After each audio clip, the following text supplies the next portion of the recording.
G'day, everybody. This is Chris Hemsworth saying welcome to the Graham Norton Show.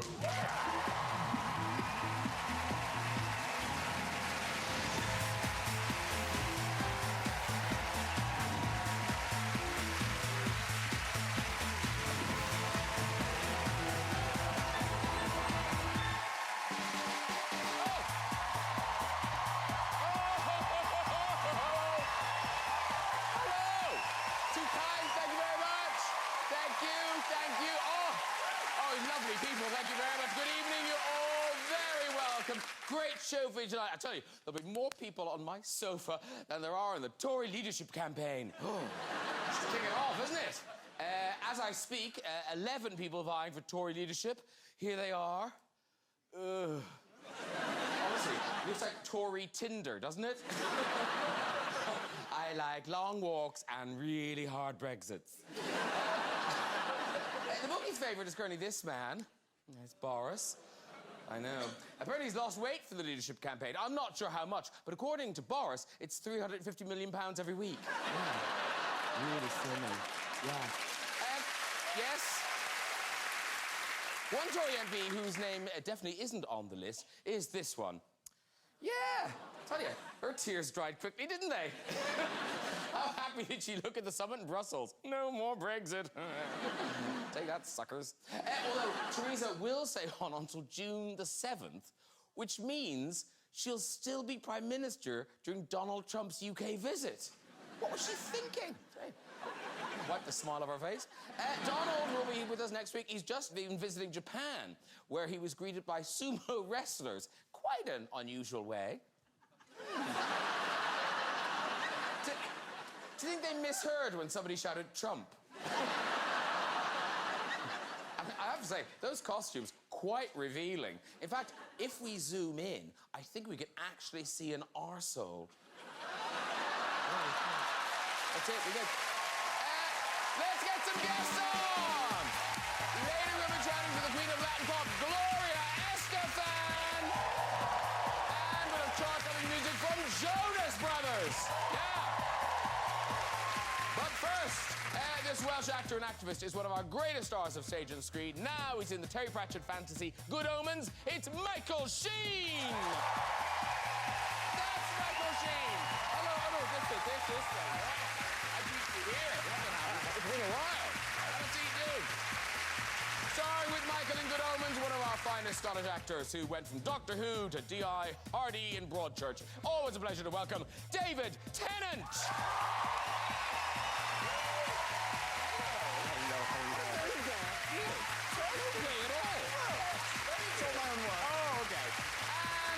Australian hunk has hung up his hammer. Goodbye, Thor. Hello, Agent H in Men in Black International. It's the mighty Chris Hemsworth!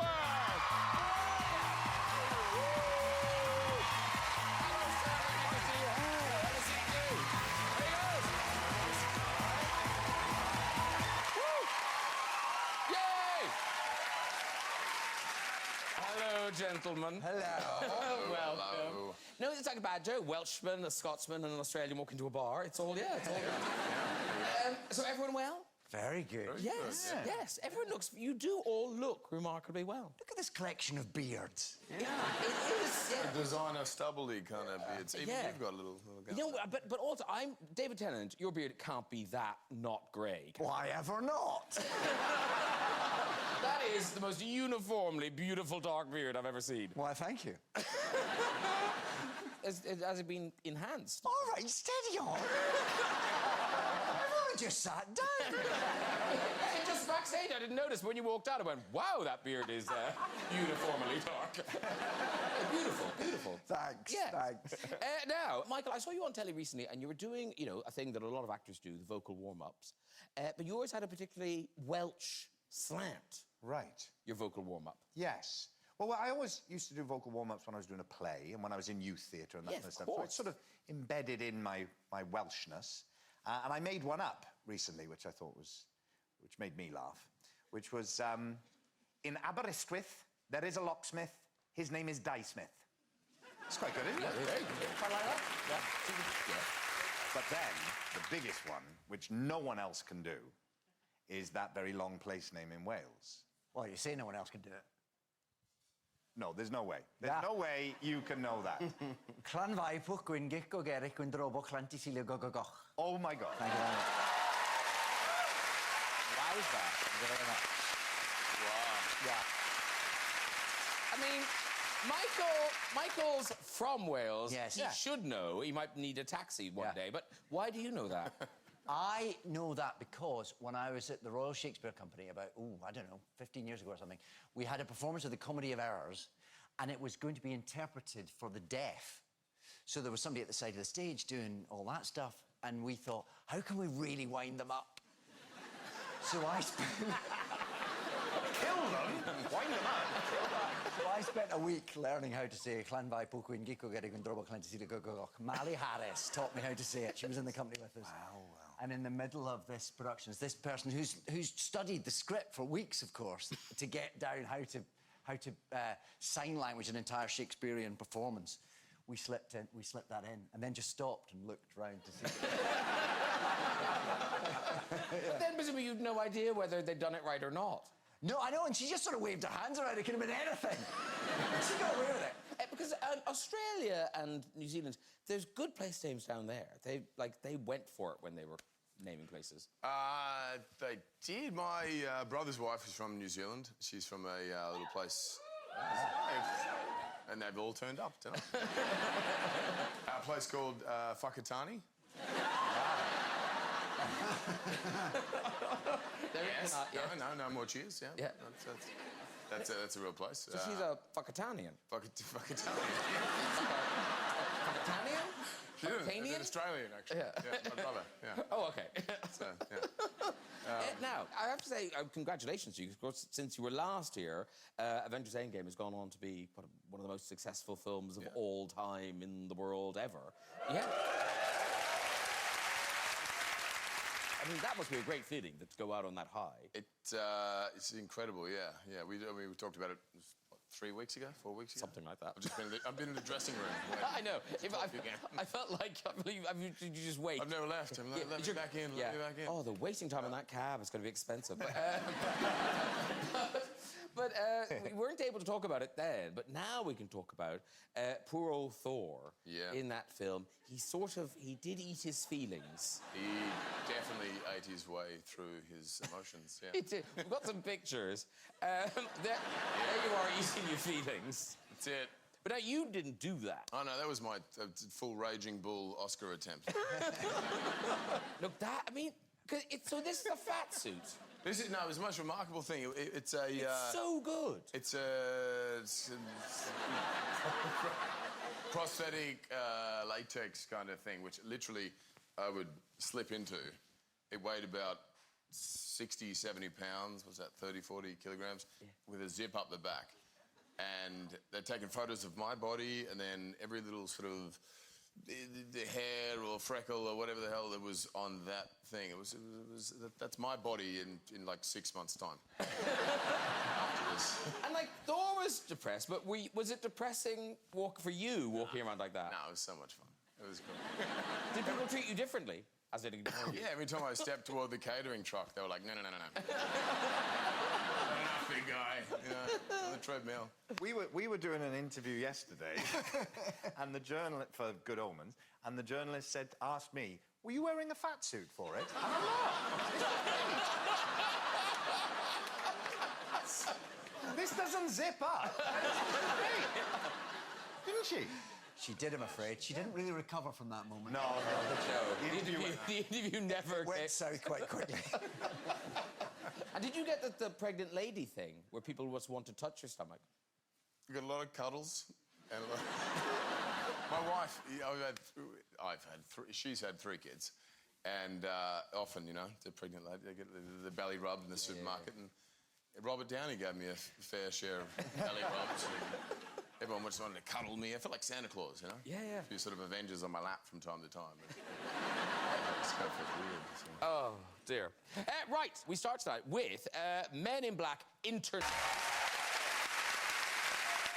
So, Men in Black are back.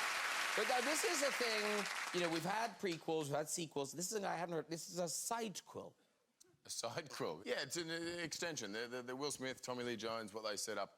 many years ago, brilliant, and that they still exist in this universe as far as this film's concerned. And this was an extension of that. It's a London branch, and wanted to give it a more of a global feel. You know, the other films were shot in New York and had the urban landscape there, and we shot in London, Paris, Morocco, Italy, and a bit in New York. So it has a different sort of aesthetic, but all the same fun, action, and adventure of the originals. And then you and the new agent, Tess Thompson, this film reunites you. She was Valkyrie in the Avengers. And did you know when you were doing Avengers that you were then going on together to do this? No, we didn't. We had a great time. Originally, Thor, Ragnarok, we worked together, and it was fantastic. And then Avengers, and Infinity War, Endgame. And this opportunity came up, and we thought, fantastic, we can capitalise on the relationship. It's funny, you spend like 50% of a film often kind of getting to know one another if you've never worked together. So we could kind of hit the ground running with this one. So you may be Thor no more, we don't know, but you talk about your 3 kids. There is a Thor in waiting in your kitchen, because this is one of your twins, I think. Yeah, yep. So your wife sent you this video. So what's he trying to do? Well, we'd hidden the like little lollies of chocolate, which is bribery with kids, which is the only way to get through raising children. Up high, and we thought he'll never get to them. And check this. How old is he, by the way?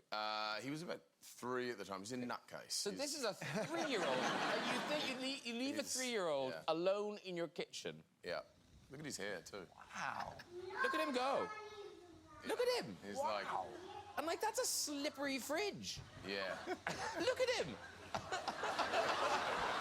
He likes chocolate. Oh, he can... Very good.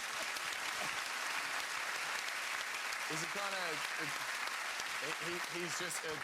He's a twin boys, and the other one is highly intelligent, smart, manipulative in a good way, but runs like he has a pair of flippers on, Okay. Like, his athletic ability it wasn't gifted that way. That one's is all physicality, and he's an athlete. Together, they could rule the world.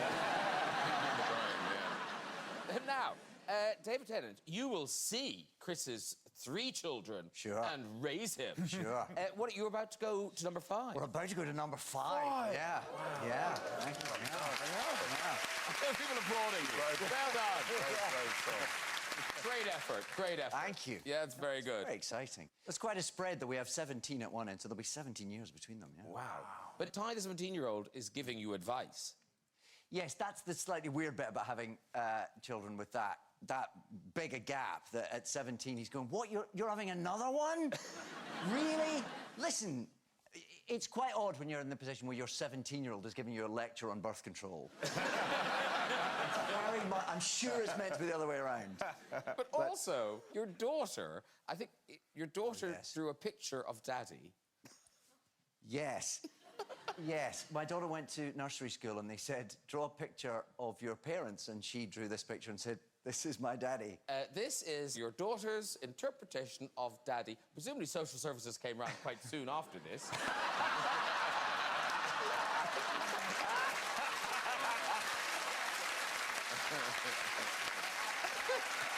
It's quite complicated. She's really captured your eye. Yes.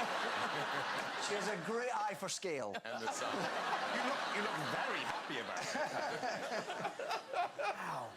Look at that. Is there an explanation? No. We'll just draw a veil. She just said, this is my daddy. This is Daddy. Yeah. Okay. This is... Okay, let's just leave it at that. Now, Michael Sheen, you've been in the news. Well, not you, well, sort of you. Right. Because Port Talbot has been in the news. Oh, yes. You were involved in this. So Banksy went to Port Talbot. Yeah, well, so just before Christmas, a man called Ian woke up one morning and looked outside his house, and there on his garage wall was a bit of street art. Right, we've got that. We've got there. So this is. There you go. This is That's his garage. Yeah. And then people started kind of coming and looking, and then rumours were it looks like a Banksy. A Banksy has appeared in Port. And then it was confirmed, because then on Banksy's website, he showed a video. So he must have been there, obviously, but of course, no one knows, no one saw him doing it. That's quite involved. You'd think you'd notice someone doing that. That'll take a while. Inside your house. Now, this guy, Ian, it was his garage, and suddenly he's got, like, thousands of people coming down to look at it, and it's it was a bit of an issue. So I got in touch with him, and I said, are you all right? Can you handle this? And he was very stressed out by it. So anyway, we ended up paying for some security and getting it sort of protected and that kind of stuff. So did you pay for these traffic cones? That bollard, yes. Yeah. That is... Exactly. I mean, you really went all out. Oh, it did a great... I mean, that really... The people in Talbot are very polite. If they see a bollard, they leave it alone. And it was just to get it through the Christmas period, And now, so the news was that yesterday, it was finally removed in one piece, and it's going to be put into an art gallery, a street art gallery in Port Talbot at the end of Station Road, with like hundreds of other Banksy pieces. This guy owns a lot of them, and he bought a lot of them, and so now it's going to become this street art gallery. So of course it was very scary that they thought, we weren't sure whether it would actually be able to be removed without destroying it, but it worked, thankfully. Now, all happened. I'm worried for Ian because obviously the stress of owning a Banksy's gone, but now he's got 2 walls missing from his So his car's been nicked, but Banksy is fine. Oh, dear. Now, moving on. Because David Tennant and Michael Sheen, you are together at last in Good Omens. It's streaming on Amazon Prime Video from today. And, of course, 2 huge names in fantasy, Neil Gaiman and the late Terry Pratchett came up with this. And is it true this was Terry's dying wish, that this become a series? Yeah, well, so Neil and Terry wrote the book almost 30 years ago now. Wow. So it's a very, very beloved book. And there have been lots of plans to turn it into a film or a TV show. And then Terry got quite ill in his last years, and he said to Neil, "Look, I really want you to do this. I want to be able to see it before I go." And so Neil thought that he would have more time, but then Terry died, sadly. And so Neil said that he went to his funeral, and then when he came home from his funeral, he started writing episode 1, and he saw it as being Terry's last wish. And so we had the premiere the other night, and Terry had always said to Neil, "I won't believe that we've got it done until I'm sitting there at the premiere with a great big bag of popcorn, and even then I probably won't believe it." And so at the premiere the other night, Terry's hat and a big bag of popcorn was on the seat. Oh. Yeah, it's beautiful. Which, of course, I think then it makes you think, oh, this must be sad. But it's not sad. No. It's a romp. I mean, oddly, it is a romp to the end of the world. Sure. Yeah, sure. Yeah. But that's essentially what it is. It's a very jolly end of days story. Yes. So just explain to people who you guys are. I'm Crowley, a demon who has been on Earth since the beginning of time, and Michael... I am Aziraphale, an angel who has been on Earth since the beginning of time. You first meet us at the Garden of Eden, and we've been there ever since. I'm there to corrupt humanity, and Michael's there to keep it on the right track. But over the millennia, we sort of figure out that our very presences sort of cancel each other out. So maybe we could take the pressure off and just kind of have a nice time.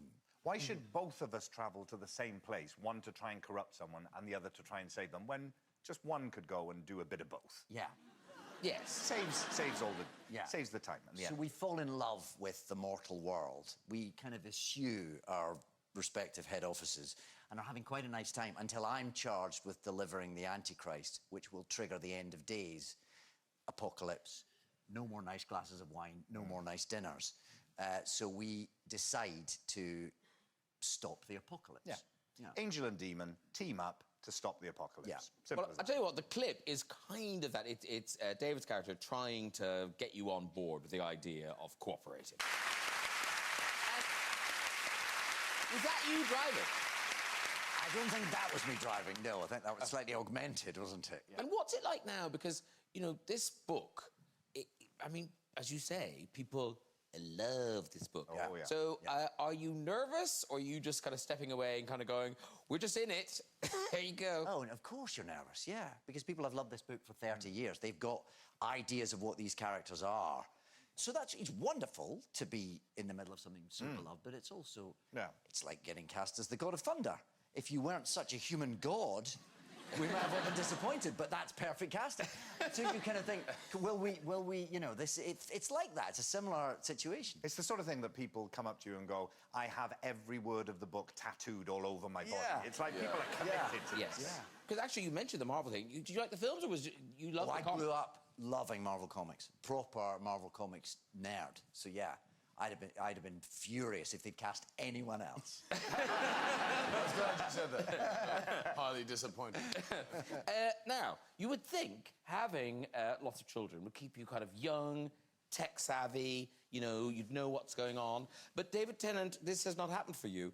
You recently found out that you got left behind in the world of texting and things. Well, yeah, now when you start jobs, because of the Me Too movement and lots of, you know, great strides forward are being made in making sure workplaces are safe. So now different companies have different ways of coping with that. And I had to, for a show I was doing, I had to sit and watch a video and prove that I'd watched this video from start to finish. And it takes you through things that are acceptable and not acceptable in the workplace. And then, right at the end of this sequence, when it's talking about how to communicate on your mobile phone and what's appropriate and what isn't appropriate, it says, and remember, the eggplant emoji is not just an eggplant. And that's it! And I'm left going, what the fuck is an eggplant? It's an aubergine, right? I mean, but that's not what they mean. There's a whole, and it turns out, and I knew nothing about this, there's a whole kind of language. Yes, there is. Usually based around foodstuffs. Where they represent other things. Yeah. Yes. Asking someone out for a taco could easily be misinterpreted. It turns out. Did you know that? Be careful. Did you know about this? Did you know about this? Yes, of course. Where have you been? I mean, the eggplant kind of looks like... It doesn't even look like an eggplant. It's you know... And then you've got the peach. And the peach. And then if you start adding to that, the raindrops and all, you can do anything. Don't act innocent. Don't come here with your... Ooh, no, It's a minefield, clearly. But do you text? Do you have a smartphone? I do, yes. OK, then I've no idea how that passed you by. That's weird. Because I thought the emojis were just meant to represent what they represented. I didn't know there was this whole kind of other language you had to learn. Can you get explicit emojis? That's what we need. Yes. Apple needs to move forward and just call a vagina a vagina. Peering at it. What is that? What is that emoji? But the thing is, there's an image of you as the doctor that the fans are not letting go. And it's just this. It's a very simple thing. It's just you in the street doing that. Now, this meme is called David Tennant in places he shouldn't be. Right. So you must have seen these. I've seen a couple, I think, yeah. If you don't know what an eggplant emoji is, I mean, the chances of seeing a meme is really slim. Now, obviously, you know, beginners, a beginner one is just, of course, you're at the royal wedding. Okay. Where else would you be? Then we've got you in education. You know the answer. No one else does. You're on it. Then I think, what have we got next? Oh, ice skating. There you go. Very good at that. Then we've got you in film. There you are in The Lion King. And finally, there you are at synchronized swimming. They're good, right? You like it? Very good. Okay. Brilliant. Now, it's time to meet our next guest. This Latin pop superstar has had huge triumphs and personal challenges in her amazing life, which now comes to the stage in the new musical On Your Feet. Please welcome Gloria Estefan! Woo!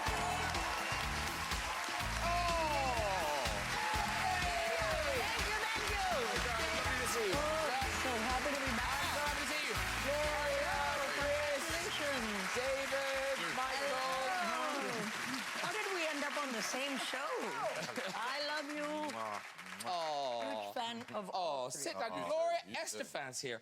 I love you. You are such a kind of positive life force. You're Thank you. A cheery, lovely woman. Lovely to have Very her. cheerful. And now, obviously, you've just met everyone, but do you know people? You know David from the last time. Yes, I know. Last time I was on the show, Same we were show. together. I will only do this show if you're on. Thank you.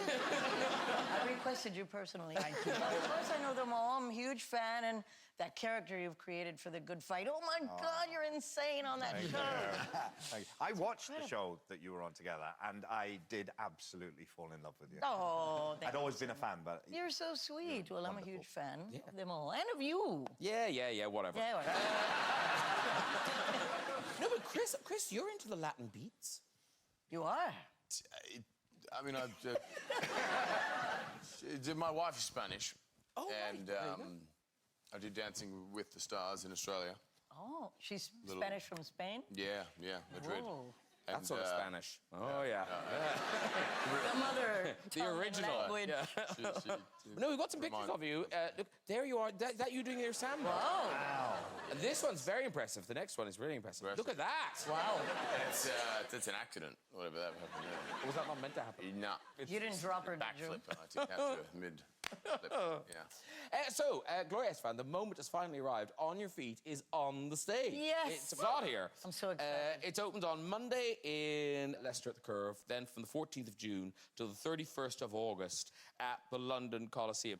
I can tell you're excited because you're so excited. You took to the streets of London for a promotional opportunity. I'd love to see people watching you film this. Here's Gloria and some friends having fun in the streets.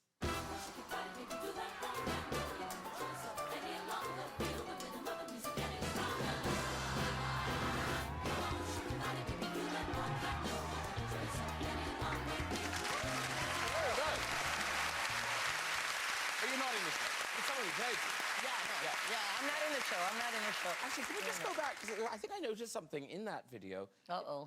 If you just notice, look at that.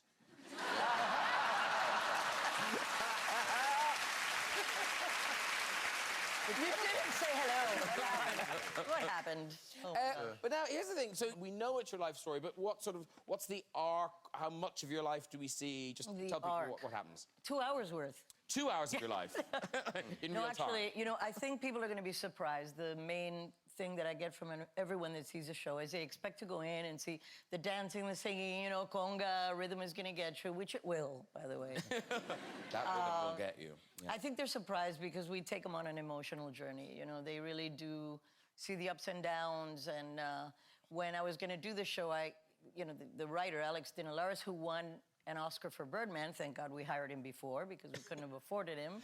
Afterwards, he told me, you and your husband are a nightmare to write for. I go, why? He goes, there's no conflict. I go, let me introduce you to my mother. And, oh, you identify there, do you? No. She said that, Mom. I did not. Love you. So I told my mom, I go, Mom, we're going to tell the truth, you know, because there were some things that happened there. She really was not too happy with my husband when we got together because he wasn't a doctor or a lawyer. And he was a businessman and musician.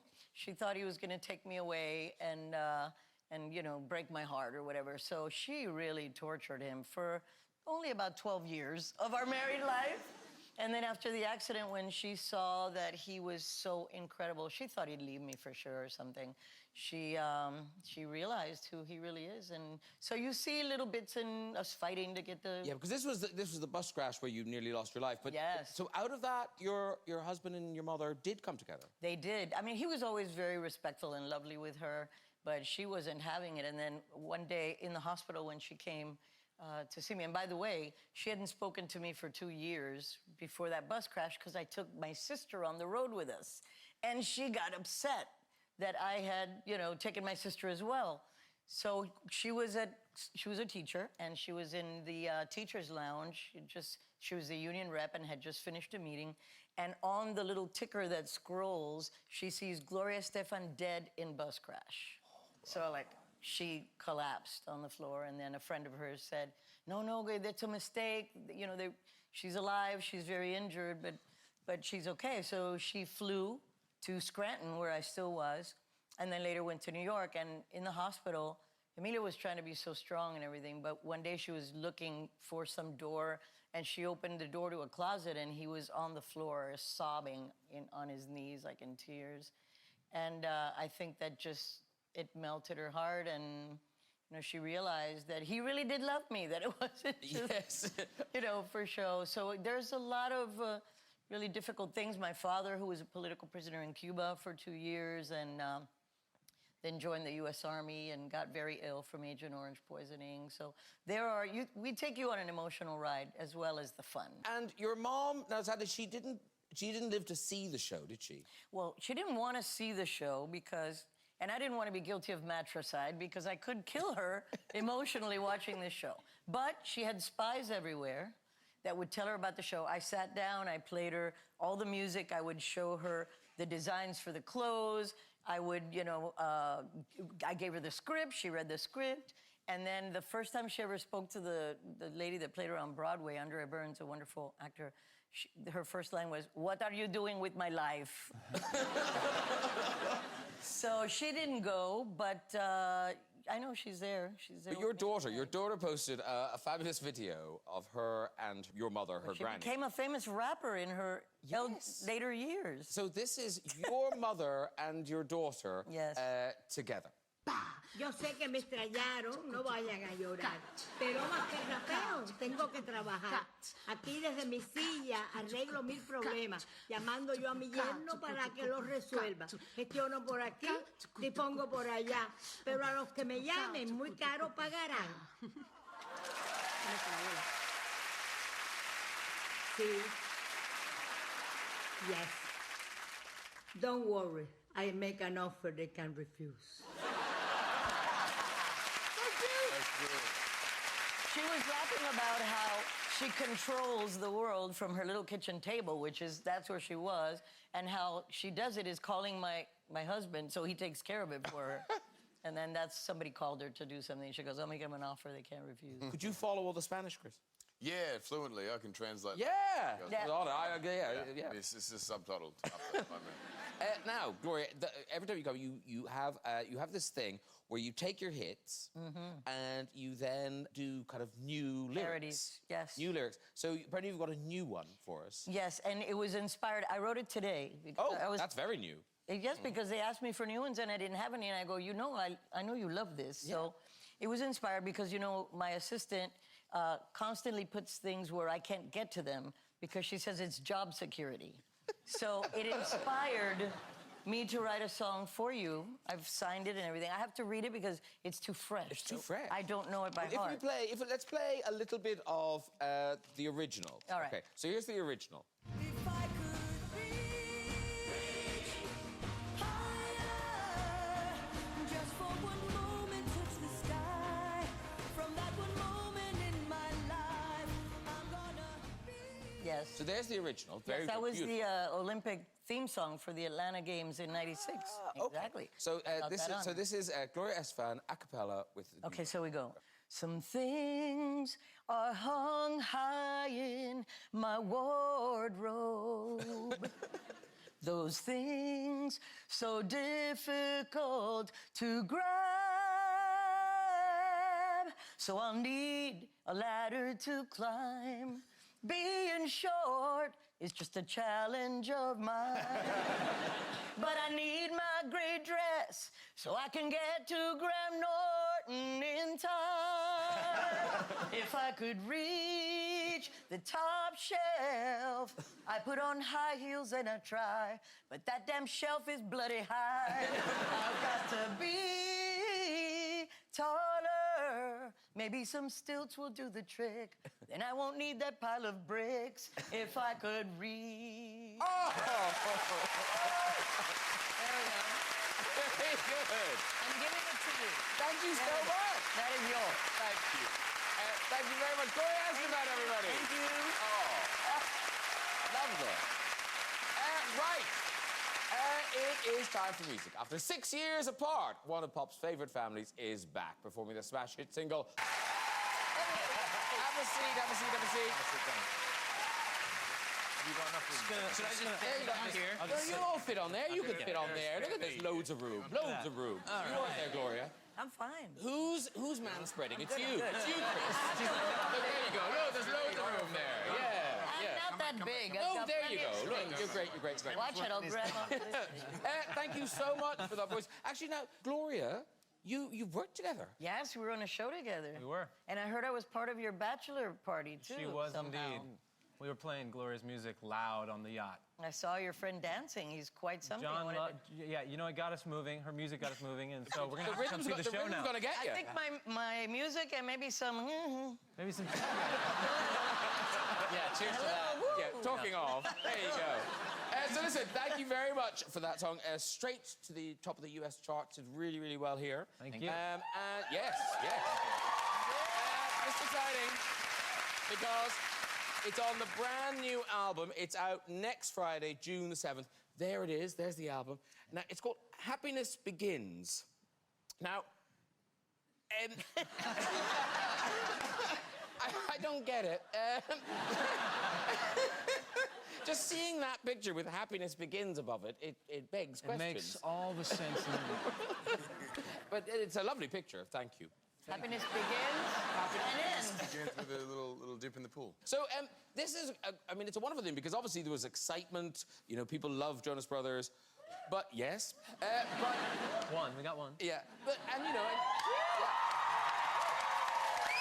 but it must be a relief that people want to buy the music, that they're excited they're buying the records and everything. That must be, you know... That's incredible. I mean, I think the thing for us is that 6 years away from doing this together and the individual experiences and journey that we went on brought us back. But more importantly than anything else, just the family aspect of this and prioritizing that above everything else made the payoff of this record and everything else even sweeter. I think. And obviously, getting back together, it was top secret. Nobody knew. But Kevin, apparently there was a mole. Yeah. In the Jonas There's a mole in clan. the family. There's a mole in the family. My oldest daughter, Alina, she told her entire school that we were coming out with a music.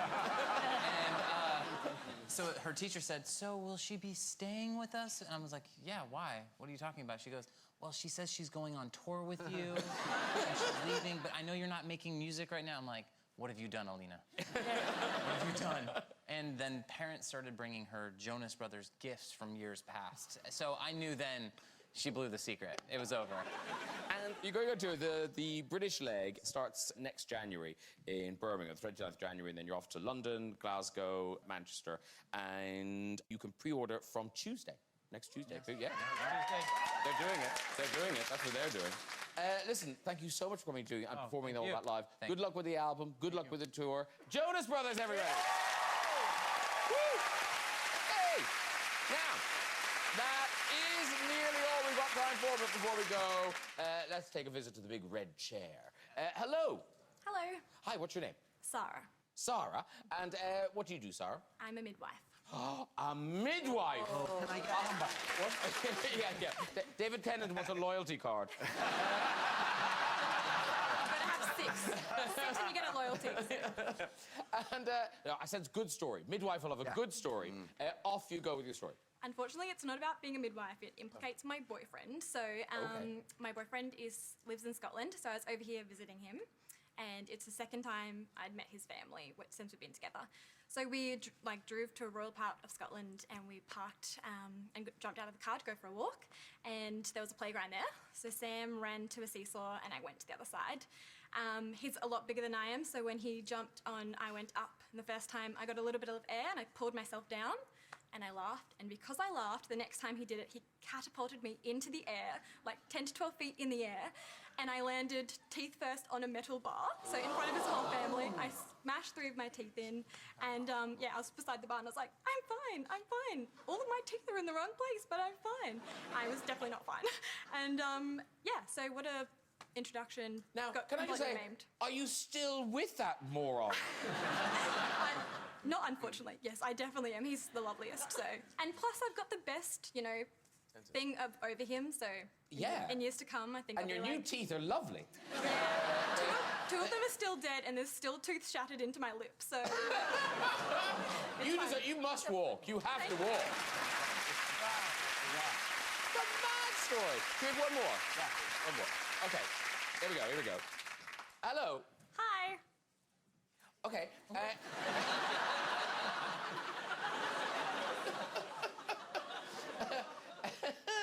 Are you from Australia or New Zealand? I am from Australia. Okay. Do you know that was she called Sarah? Yeah, I do know her. Okay. Are you related to her in some way? Yeah, she's my twin sister. They're both my sisters too. They're both my sisters as well. There's only like 6 of us in Australia. Oh, yeah. Hey, guys. Australia's empty at the moment. The lights are out. Everyone left. Yeah. And are you traveling with your sister, or what's the story? No, I live in London and she's visiting. Oh, okay. And how are your teeth? My teeth are fine. Yeah, good. So, I know. They do look Perfect. Yeah, we got good dentists. in Yeah. Australia. Okay, off you go with your story.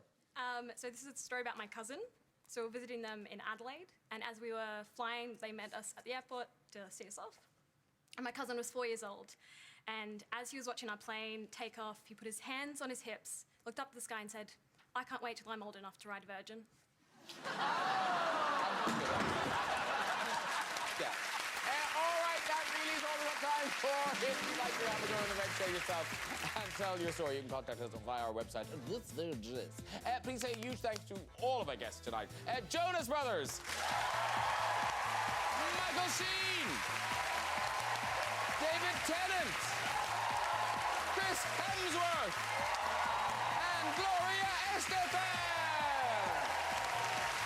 Join me next week with pop group Bastille, singer-turned-actor Paloma Faith, National Treasure Stephen Fry, and Fleabag's hot vicar Andrew Scott. I'll see you then. Good night, everybody. Bye-bye!